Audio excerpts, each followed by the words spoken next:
ঋতুজার কাছ থেকে ২৪ ঘণ্টা সময় চেয়ে নেওয়ার পর কম্পাস এক মুহূর্ত নষ্ট করেনি।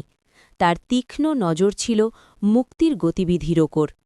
প্রযুক্তির সাহায্য নিয়ে মুক্তির মোবাইল নম্বর ট্র্যাক করতেই কম্পাস চমকে ওঠে।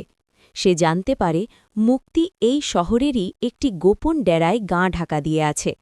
নিজের মনেই কম্পাস প্রতিজ্ঞা করে, মুক্তি মাসি, তোমার খেলার দিন এবার শেষ। আর ওই অখিলেশ চৌধুরী, যে ভালো মানুষের অভিনয় করে বিহান স্যার আর মায়ের ক্ষতি করতে চাইছে, তার আসল রূপ আমি সবার সামনে টেনে বের করবই। কম্পাস দ্রুত তার বিশ্বস্ত বন্ধু জিতকে ডেকে নেয়।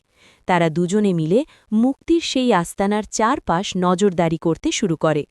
ঠিক তখনই একটি দানি গাড়ি এসে থামে সেই বাড়ির সামনে।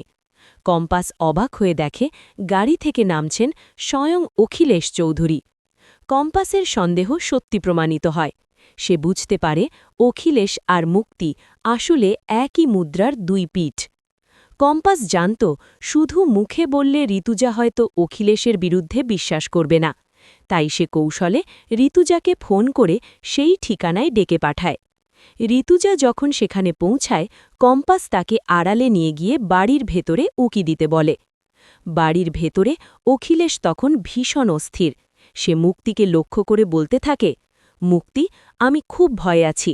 কম্পাস মেয়েটা বড্ড চতুর, ও আমাকে বিশ্বাস করছে কিনা বুঝতে পারছি না। আমি যদি ধরা পড়ে যাই তবে আমাদের সব পরিকল্পনা ধুলোয় মিশে যাবে। আমাকে যেভাবেই হোক ঋতুজার বিশ্বাস অর্জন করে তার মাথায় কাঁঠাল ভেঙে নিজের কাজ হাসিল করতে হবে। মুক্তি তাকে আশ্বস্ত করে শয়তানি বুদ্ধি দেয়। সে বলে, অখিলেশ, তুমি ঘাবড়াও না। আগে কম্পাসকে কলেজ থেকে তাড়ানোর ব্যবস্থা করো, আর মোনালিসার বিয়ের ঘোষণাটা দিয়ে দাও, তাহলেই সব আমাদের নিয়ন্ত্রণে চলে আসবে। আড়াল থেকে ঋতুজা নিজের কানে সবটা শোনে এবং নিজের চোখে অখিলেশের এই নোংরা রূপ দেখতে পায়। সে স্তম্ভিত হয়ে যায় এটা ভেবে যে যাকে সে এতদিন বিশ্বাস করেছিল সেই অখিলেশ আসলে একটা মুখোশধারী শয়তান। ঋতুজার চোখের সামনে থেকে অখিলেশের ভালো মানুষ ইমেজটা তাসের ঘরের মতো ভেঙে পড়ে। কম্পাস তার বুদ্ধিমত্তায় সফল হয়েছে।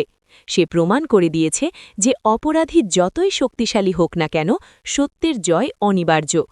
এখন দেখার বিষয় ঋতুজা এই সত্য জানার পর অখিলেশ আর মুক্তির বিরুদ্ধে কী ব্যবস্থা নেয়।